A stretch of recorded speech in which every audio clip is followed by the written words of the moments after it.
Hello everyone, আসসালামু আলাইকুম। Welcome to my new blog. আমি আবারও চলে আসলাম সকাল সকাল সবজির মিক্সড খিচুড়ি। তো এখানে আমি পেঁয়াজ কুচিগুলো ভালোভাবে করে নিলাম, সাথে দিয়ে নিলাম আদা, রসুন, জিরা, এলাচ, দারচিনি, সাথে মিক্সড করা একটা মশলা। এই মশলাগুলো আমি সব কিছু একসাথে মিক্সড করে নিয়ে একটু করে নেব। মশলাগুলো ভালোভাবে নেড়ে চেড়ে একটু ভাজা ভাজা হয়ে গেলে এখানে আমি একটু হলুদের গুঁড়া, একটু মরিচের গুঁড়ো, একটু ধনিয়ার গুঁড়ো, আমার যেহেতু সবজির সংখ্যা একটু বেশি, একটু স্বাদ মতো লবণ, এর জন্য আমি আবার একটু করে দিয়ে নেব। এখানে 500 গ্রামের ডাল থাকবে, এর জন্য আমি আরেকটু মশলা দিয়ে নেব। এটাকে আমি এখন ভালোভাবে মিক্সড করে একটু পানি দিয়ে নেব, যাতে মশলাটা ভালোভাবে কষিয়ে নেওয়া যায়।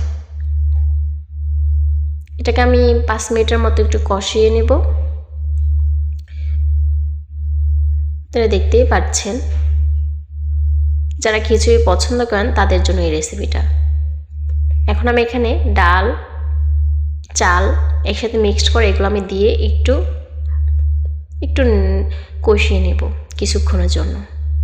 একটু হয়ে গেলে ভালোভাবে নেড়ে, আপনারা দেখতেই পাচ্ছেন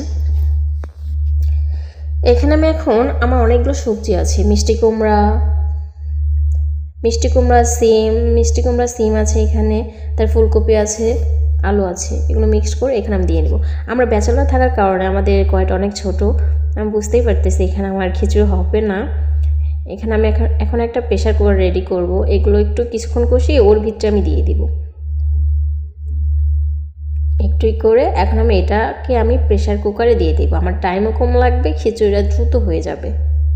এই তো আমি প্রেশার কুকারে বসিয়ে দিলাম, এখন আমার অনেকটাই টাইম কম লাগবে, হয়ে যাবে। এই তো দেখতেই পাচ্ছেন হয়ে গিয়েছে অলরেডি। এখানে আমি এখন আর কিছুক্ষণ রেখে আমি রেডি করব পেঁয়াজ কুচি, রসুন, দারচিনি আর আস্ত জিরা। এগুলো দিয়ে আমি পেঁয়াজটা ব্রাউন কালার করে খিচুড়ির ভিতরে ছেড়ে দেব। এটা করলে হয় কি, খিচুড়ির স্বাদটা দ্বিগুণ বেড়ে যায়। এই তো আমি এটা রেডি করতেছি।